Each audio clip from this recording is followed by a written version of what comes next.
Hello friends, आप सभी का मेरे इस यूट्यूब चैनल में स्वागत है। दोस्तों, इस वीडियो में हम देखने वाले हैं बेसिक्स ऑफ म्यूचुअल फंड।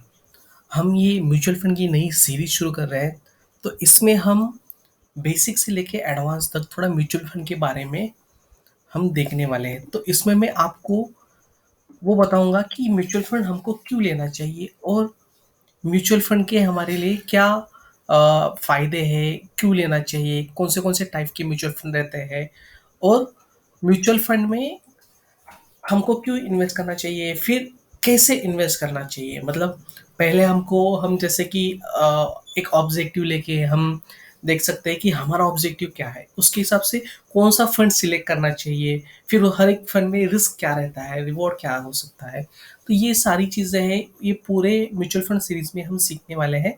तो आज के इस वीडियो में हम कवर करने वाले हैं बेसिक्स, मतलब म्यूचुअल फंड क्या होता है। फिर उसके बाद हम देखेंगे कि हमको म्यूचुअल फंड क्यों करना चाहिए, उसके एडवांटेजेस क्या है। फिर उसके बाद अलग अलग टाइप्स ऑफ म्यूचुअल फंड क्या होते हैं, आपने अलग अलग नाम सुने होंगे। तो ये हर एक का मीनिंग क्या रहता है और हर एक के अलग अलग ऑब्जेक्टिव रहते हैं। तो उसके हिसाब से हमको हमारा ऑब्जेक्टिव कौन से टाइप के फंड में मीट हो रहा है, तो उसको हमको सिलेक्ट करना चाहिए। लेकिन उसको सिलेक्ट करने से पहले हमको पता होना चाहिए कि उसका एडवांटेज क्या है, फिर उसका रिस्क क्या है, उसके रिवॉर्ड क्या है और आपको कितने समय के लिए कैसे होल्ड करना चाहिए। फिर बाद में हम डिफरेंट म्यूचुअल फंड स्कीम भी देखेंगे। आज हम बेसिक देखेंगे। आने वाली इस सीरीज में, वीडियोस में मैं आपको हर एक चीज़ के बारे में डिटेल में बनाऊंगा। इवन एक्सेल के फॉर्मूलाज भी बताऊंगा आपको। मैं बताऊंगा कि आप आपका ऑब्जेक्टिव डिसाइड करके उल्टा कैलकुलेशन कैसे कर सकते हैं कि आपको कितना अमाउंट इन्वेस्ट करना चाहिए, फिर कितना अमाउंट आपका जो है फ्यूचर में, आपका अभी का एक्सपेंसेस क्या है, आपके अलग अलग ऑब्जेक्टिव्स क्या है। तो उसके हिसाब से आप रिवर्स कैलकुलेशन करके ये निकाल सकते हैं कि कौन से टाइप के फंड में आपको इन्वेस्ट करना चाहिए, उसका एवरेज रिटर्न क्या रहता है और आपको कितनी अमाउंट इन्वेस्ट करनी चाहिए। तो ये सारी चीज़ें आप फाइनेंशियल प्लानिंग में करते हैं। तो ये मैं जस्ट आपको ये बताने वाला हूँ जो कुछ भी मुझे पता है उसके बारे में। तो चलिए दोस्तों, शुरू करते हैं। अभी देखिए दोस्तों, म्यूचुअल फंड क्या होता है। अभी उसको समझने के लिए हम एक एग्जांपल लेते हैं बैंक का।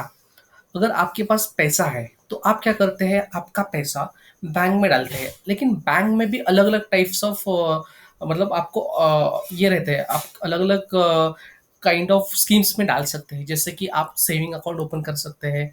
फिर सेविंग अकाउंट का पर्पज अलग रहता है। फिर आप करंट अकाउंट ओपन कर सकते हैं। फिर आप बैंक में रिकरिंग डिपॉजिट कर सकते हैं। फिर आप फिक्स डिपॉजिट भी कर सकते हैं। इस तरीके से आप जिस अलग अलग स्कीम्स में अलग अलग आपको इंटरेस्ट मिलता है, उसी तरह म्यूचुअल फंड में भी आपको अलग अलग ऑप्शंस मिलते हैं। जैसे कि आप कौन से टाइप के फंड में आप इन्वेस्ट कर सकते हैं, अलग अलग टाइप्स रहते हैं जो हम आगे देखेंगे। उसके बाद देखिए दोस्तों, बैंक को जब पैसा मिलता है तो ये बैंक के ऊपर रहता है कि बैंक उस पैसे का किसी को लोन दे दे, या फिर बैंक उसको जो पैसा मिला है एज अ डिपॉजिट वो किसी को इन्वेस्टमेंट में डाल दे, किसी कंपनी के शेयर्स ले ले, या फिर आरबीआई के इसमें डाल दे और उससे इंटरेस्ट कमा ले। तो ये डिपेंड रहता है कि बैंक के ऊपर। उसी तरह जब हम म्यूचुअल फंड में हम किसी को हमारा पैसा देते हैं, मतलब जैसे बैंक है वैसे कोई तो मीडिएटर रहता है म्यूचुअल फंड में। जैसे हम अलग अलग कंपनी के म्यूचुअल फंड हाउसेस देखते हैं, अलग अलग म्यूचुअल फंड हाउस रहते हैं। वो क्या करते हैं, हमसे पैसा लेते हैं और हमने जो काइंड ऑफ फंड चूज किया है उसमें ये पैसा डाल देते हैं। अभी उसमें क्या होता है, अभी हमने पैसा उनको दिया लेकिन रिटर्न में हमको कुछ तो मिलना चाहिए। तो फॉर एग्जाम्पल, अगर उन्होंने एक काइंड ऑफ इक्विटी फंड में या किसी में डाला है पैसा, तो वहां से क्या होगा, पैसा जाएगा इक्विटी में। मतलब हमको नॉलेज नहीं है, इसलिए किसी को जो एक्सपर्ट है उसको हम पैसा दे रहे हैं। और उसको पैसा देने के बाद हम उससे, वो क्या कर रहा है, वो पैसा लेके रो डाल रहा है उस काइंड ऑफ फंड में। उस टाइप्स ऑफ फंड में डालने के बाद वहां पे जो रिटर्न मिलेगा, वो रिटर्न वो खुद का एक्सपेंस निकालेगा, खुद के चार्जेस अलग कर देगा और जो कुछ बचा हुआ पैसा है वो डिस्ट्रीब्यूट कर देगा बाकी लोगों में। फॉर एग्जांपल, इक्विटी फंड में क्या होता है, हम हमारा पैसा देते हैं म्यूचुअल फंड हाउस को, वो डाल देते हैं शेयर्स में। अभी आपको पता है, शेयर्स में जिस कंपनी में डाला है उसको अगर प्रॉफिट होता है तो वो शेयर डिस्ट्रीब्यूट करेंगे, शेयर सॉरी डिविडेंड डिस्ट्रीब्यूट करेंगे। तो डिविडेंड जो मिलेगा, वो डिविडेंड जो मिला हुआ है वो म्यूचुअल फंड हाउस जहाँ पे हमने इन्वेस्ट किया खुद के लिए थोड़ा निकाल के रखेंगे, और बाकी जो है वो जो इन्वेस्टर है उनको डिस्ट्रीब्यूट कर देगी। मतलब उससे जो आपका एनएवी है उसका वैल्यू कम ज़्यादा होता है। अगर उनको प्रॉफ़िट होता है तो वो बढ़ेगा, अगर लॉस होता है तो वो कम होगा। तो चलिए शुरू करते हैं दोस्तों, ये तो था इंट्रोडक्शन। अभी देखिए म्यूचुअल फंड में मैंने कहा कि यहाँ पे इन्वेस्टर है, हम जैसे इन्वेस्टर है, हम क्या करते हैं, हमारे पास पैसा है इन्वेस्ट के लिए। हमने फॉर एग्जांपल एक किसी x kind of fund select किया। हमने डिसाइड किया हमारा ऑब्जेक्टिव क्या है, फिर हमको हमारा रिस्क क्या है, उस टाइप ऑफ कैटेगरी में रिस्क क्या होने वाला है, फिर रिवॉर्ड क्या है, वो देख के हमने एक डिसाइड किया कि हम इन्वेस्ट करने वाले हैं। अभी इन्वेस्ट कैसे करेंगे, उसके लिए कुछ तो म्यूचुअल फंड हाउस चाहिए। जैसे कि हम बोलते हैं एचडीएफसी म्यूचुअल फंड रहता है, एसबीआई रहता है, अलग अलग हाउस रहते हैं म्यूचुअल फंड, और उसमें भी अलग अलग कैटेगरी ऑफ म्यूचुअल फंड रहते हैं। फॉर एग्जाम्पल अभी ये क्या करेगा, हम हमारा पैसा जब म्यूचुअल फंड हाउस को देंगे तो वो म्यूचुअल फंड हाउस अलग अलग स्कीम में डालेंगे। जैसे मैंने बोला था म्यूचुअल फंड के स्कीम्स अलग अलग रहते हैं, क्योंकि हर एक का ऑब्जेक्टिव अलग अलग रहता है। जैसे कि इक्विटी म्यूचुअल फंड है, इक्विटी म्यूचुअल फंड क्या करेंगे, वो इक्विटी में पैसा डालेंगे जैसे शेयर्स में। फिर बॉन्ड्स रहते हैं, मनी मार्केट इंस्ट्रूमेंट्स रहते हैं, ये अलग अलग जो इंस्ट्रूमेंट्स है, अलग अलग ऑप्शंस है पैसा डालने के, उसके ऑप्शन के हिसाब से म्यूचुअल फंड की भी अलग अलग कैटेगरी होती है। जैसे कि अभी हमने हमारा पैसा म्यूचुअल फंड हाउस को दिया, उन्होंने वो पैसा इन्वेस्ट किया किसी भी फॉर एग्जांपल इक्विटी फंड में। तो एक बार हमने करने के बाद क्या होता है, जैसे मैंने आपको बताया, यहाँ से जो रिटर्न मिलेगा, यहाँ से जो फायदा होगा, वो डिस्ट्रीब्यूट करेंगे, खुद को कुछ कमीशन लेके वो डिस्ट्रीब्यूट करेंगे इन्वेस्टर को।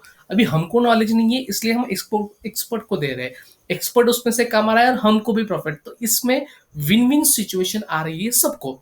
अभी देखिए दोस्तों, इनको कैसे विन विन सिचुएशन आ रही है, जो इक्विटी है, कंपनी है, हमको पता है, हमने वीडियोस देते हमने देखा था कि कंपनी आईपीओ में के लिए क्यों जाता है, क्योंकि कंपनी को पैसा लगता है, कंपनी पैसा फिर मार्केट से उठाती है। अभी मार्केट में इन्वेस्ट करने वाले कौन लोग रहते हैं, ये म्यूचुअल फंड हाउस भी बड़े बड़े रहते हैं, जिसको हम डीआई बोलते हैं, डोमेस्टिक इंस्टीट्यूशनल इन्वेस्टर, एफआईआईज रहते हैं। इनके पास बहुत सारा पैसा आता है। वो कहाँ से आता है, हमसे ही आता है, हम उनको देते हैं और वो इन्वेस्ट करते हैं शेयर्स में, बड़ी बड़ी कंपनी में। अभी जब क्या होता है, इसका डायरेक्ट लिंक है हमारी इकोनॉमी से। जब हम किसी कंपनी में डालेंगे तो कंपनी क्यों लेगी पैसा, कंपनी को ग्रो करना है, उसको प्रॉफिट बढ़ाना है, बिजनेस बढ़ेगा, बिजनेस बढ़ेगा तो क्या होगा, हमारी इकोनॉमी बढ़ेगी, एम्प्लॉयमेंट रेट बढ़ेगा, फिर कंजम्पशन रेट बढ़ेगा, ये साइकिल चलती रहेगी। तो ओवरऑल विन विन सिचुएशन सबको है। फिर उनको फायदा होगा, वो डिविडेंड दे देंगे, डिविडेंड दे देंगे तो फिर हमको फिर वो डिविडेंड एज अ हमारा जो फंड है उसकी वैल्यू बढ़ेगी, उसका एनएवी बढ़ेगा, मतलब नेट एसेट वैल्यू। तो इस हिसाब से ये सबको ओवरऑल विन विन सिचुएशन है। इसलिए म्यूचुअल फंड ये एक बेस्ट ऑप्शन है इन्वेस्टमेंट के लिए, अगर हमको स्ट्रेट अवे पता नहीं है कि कैसे डायरेक्टली डालना है इक्विटी में। जैसे कि अभी हम क्या होता है, यहाँ पे हमने देखा, इन्वेस्टर देता है म्यूचुअल फंड हाउस को, वो म्यूचुअल फंड हाउस हमारे बिहाफ के ऊपर वो खरीदता है कोई भी अलग अलग टाइप्स ऑफ म्यूचुअल फंड, जैसे कि इक्विटी फंड है, बॉन्ड है, मनी मार्केट इंस्ट्रूमेंट है, वो कहाँ पे भी इन्वेस्ट करेगा। फिर क्या होता है, उसके बदले में हमको क्या मिलता है, जैसे कि नंबर ऑफ यूनिट मिलता है। जैसे हम देखते हैं शेयर मार्केट में हम शेयर लेते हैं तो हमको इलेक्ट्रॉनिकली डीमैट अकाउंट में वो शेयर आते हैं। तो उसी तरह यहाँ पे हमको क्या मिलते हैं, नंबर ऑफ यूनिट्स मिलते हैं। हमने जो कुछ भी फंड सिलेक्ट किया है उसका जो वैल्यू उस दिन रहेगा, उस हिसाब से कुछ तो हमको नंबर ऑफ यूनिट्स आएंगे। अभी हम आगे डिटेल में सारा देखने वाले आने वाले वीडियोज में कि ये कैसे होता है, नंबर ऑफ यूनिट्स मतलब क्या है। अभी ये बेसिक समझिए आप। फिर क्या होता है, देखिए दोस्तों, अभी हमको देखना है कि म्यूचुअल फंड क्यों करना है, इसके एडवांटेजेस क्या है। सबसे पहले देखिए दोस्तों कि हमारा वेल्थ जो है, अभी आप देखेंगे सेविंग अकाउंट में आपको रिटर्न कितना मिलता है, 3.5% मिलता है अभी के हिसाब से। फिर आपके फिक्स डिपॉजिट 5.5% रिटर्न दे रहे हैं। लेकिन म्यूचुअल फंड अगर आप देखें, अगर आप प्लान करें तो डेट फंड इक्विटी में रिस्क अलग है, लेकिन रिटर्न भी ऐसा है, रिटर्न आपको 8%, 6% से लेके आपको 30, 35, 40% भी मिलते हैं। वो अलग अलग कैटेगरी ऑफ फंड है, रिस्क अलग अलग है।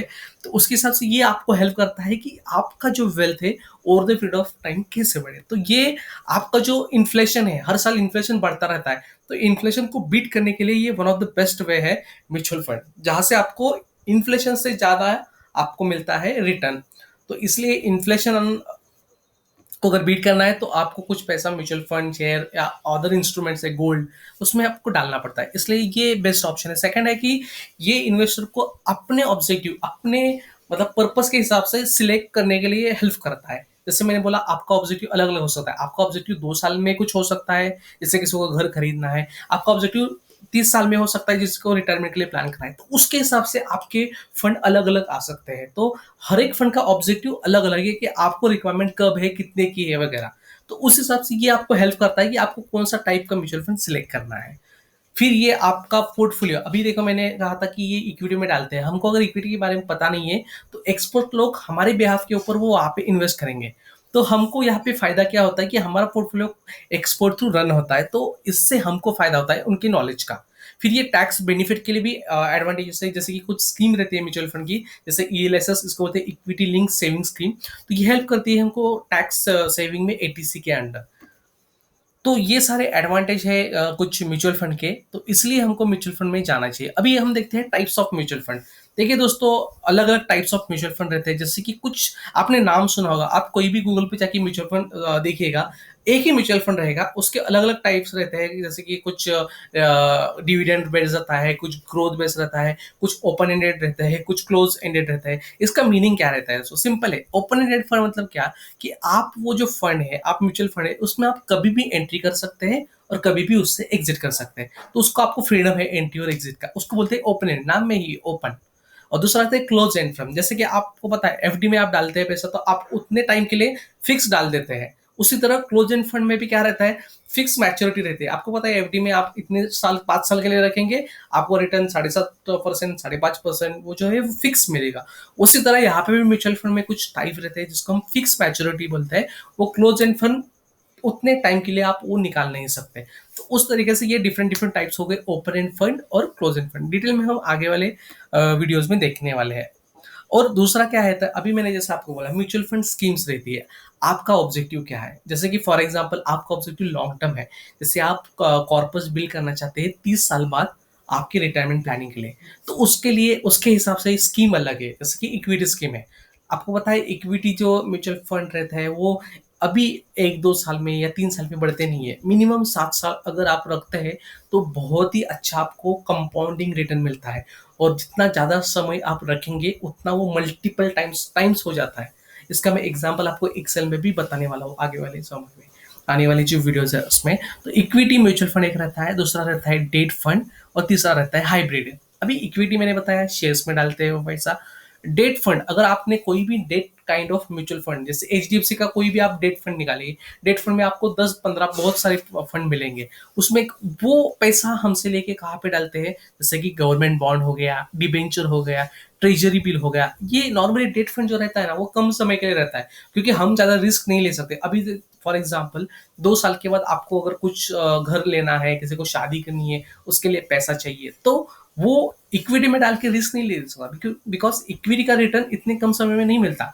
इक्विटी का रिटर्न जितना ज्यादा टाइम आप रखेंगे उतने समय में मिलता है। तो डेट फंड जो रहता है वो आपका लेस रिस्क रहता है, बट आपका रिटर्न ऑलमोस्ट फिक्स रहता है, क्योंकि वो उस टाइप के इंस्ट्रूमेंट पे इन्वेस्ट करता है। तो आपको ये फ्रीडम है, आपको कौन से टाइप का फंड सिलेक्ट करना है। तो आप इक्विटी भी कर सकते हैं आप, इसलिए मैंने बोला था पहला आपका ऑब्जेक्टिव आना चाहिए, उसके बाद आपको कौन सा फंड सिलेक्ट करना है, कब पैसा चाहिए, कितना रिस्क लेना है, उसके हिसाब से आप देख सकते हैं। फिर डेट फंड। और तीसरा रहता है हाइब्रिड। हाइब्रिड नाम में ही है, ये कॉम्बिनेशन है डेट और इक्विटी का। अगर आपको लगता है कि मुझे प्योरली डेट भी नहीं चाहिए क्योंकि डेट में रिटर्न थोड़ा कम रहेगा परसेंटेज, इक्विटी भी नहीं चाहिए क्योंकि इक्विटी में रिटर्न रहेगा लेकिन लॉन्ग टर्म के लिए है, फिर उसका रिस्क भी थोड़ा है, तो मुझे हाइब्रिड चाहिए। मैं मतलब हाइब्रिड फंड में उसमें वो देखते हैं आपको एग्रेसिव लेना है, लेस एग्रेसिव, मतलब अगर 100% में से इक्विटी में 70% डालो, डेट में 30% डालो, तो उसके हिसाब से फंड मैनेजर रहता है वो डालते रहते हैं अलग अलग स्कीम्स में। तो दोस्तों ये था बेसिक्स ऑफ म्यूचुअल फंड, जैसे अलग अलग फंड। अभी ये इक्विटी फंड डिटेल में क्या होता है, डेट फंड क्या होता है, इक्विटी फंड, इसके भी डिफरेंट डिफरेंट टाइप्स है। वो भी आपको वो पर्पस क्या है, जैसे कि आप सिलेक्टिव पर्पस लेके इक्विटी में भी अलग अलग इसमें डाल सकते हैं। जैसे मैंने पहले ही बताया था कि आपको अगर टैक्स सेविंग के लिए डालना है, आपका पर्पस क्या है, इक्विटी लेकिन टैक्स सेविंग है, तो वो ईएलएसएस है। तो उस तरीके आपको स्पेसिफिक सेक्टर में डालना है, तो वो सेक्टर स्पेसिफिक भी आपको फोकस फंड है, मतलब जैसे कि इंडेक्स फंड रहता है, जैसे कि हमारा निफ्टी है, बैंक निफ्टी है, आपको निफ्टी में इन्वेस्ट करना है, तो वो equity kind of type of जो स्पेसिफिक फंड रहते हैं वो इक्विटी के सब टाइप रहते हैं। वो हम आने वाले वीडियोस में हम डिटेल में देखने वाले हैं कि अलग अलग टाइप्स क्या है, फिर अलग अलग कैलकुलेशन कैसे होते हैं, हमको ऑब्जेक्टिव कैसे डिफाइन करना है, उस तरीके से हम डिटेल में देखेंगे आने वाली वीडियो में। तो दोस्तों ये इतना ही था इस वीडियो में, ये basics of mutual fund. Hope आपको ये वीडियो अच्छा लगा है। अगर आपको अच्छा लगा है तो जरूर इसको लाइक कीजिएगा, सब्सक्राइब कीजिएगा और इससे जुड़े रहिएगा, क्योंकि आने वाले समय में हम बहुत इंटरेस्टिंग और ऐसे वीडियोस बनाएंगे जिससे वो आपको हेल्प करेगा to select the mutual fund, फिर calculate the risk, calculate advance में ही कि आपका कितना प्राइस हो सकता है।